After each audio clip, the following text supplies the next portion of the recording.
Sir जी, आपण तोंडी धरणाचे शाखा अभियंता म्हणून नेमकं काय माहिती द्याल, काय सांगाल आपण? आज आता जी कौशलचे आमचे पाणी वापर संस्था आहे, तोंडी जे धरण आहे त्याच्या अंतर्गत जवळपास 1188 हेक्टरचं सिंचन होणार आहे. त्यापैकी आता पाणी वापर संस्था 1चं आमचं झालेलं आहे अध्यक्षाची निवड, 2 आणि 3ची आज होती.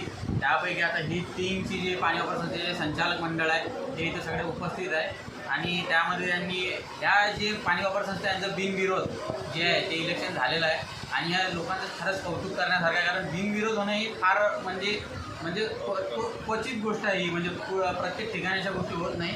आणि त्यामध्ये आज अध्यक्षाची पण आमची निवड झालेली आहे, अध्यक्ष म्हणून साहेबांची आज निवड झालेली आहे.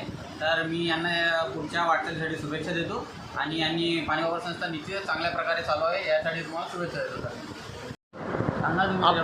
आपली समिती अध्यक्ष म्हणून नियुक्ती करण्यात आली, तर नेमकं आता आपण समिती कशी चालवाल, काय सांगाल आपण?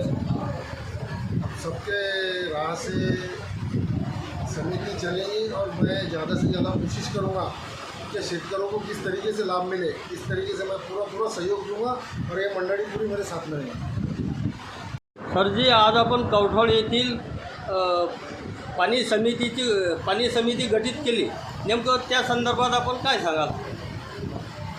तर आपण इथं पाणी वापर संस्था क्रमांक 2 आणि क्रमांक 3 याची निवड केलेली आहे. आणि सदस्य जे होते 9 सदस्य पाहिजे होते, 3 महिला आणि 6 पुरुष अशा 9 सदस्याची अविरोधच पहिली निवड केलेली होती.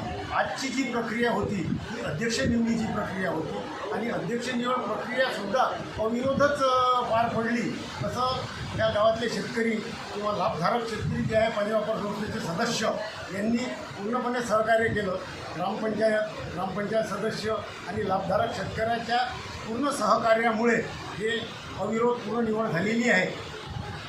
आपण समिती अध्यक्ष म्हणून कोणाची निवड केली, काय सांगाल आपण? हो, पाणी वापर संस्था क्रमांक 3 साठी शेख अहमद यांची सर्वानुमते अविरोध सदस्यांनी निवड केली गेली आहे.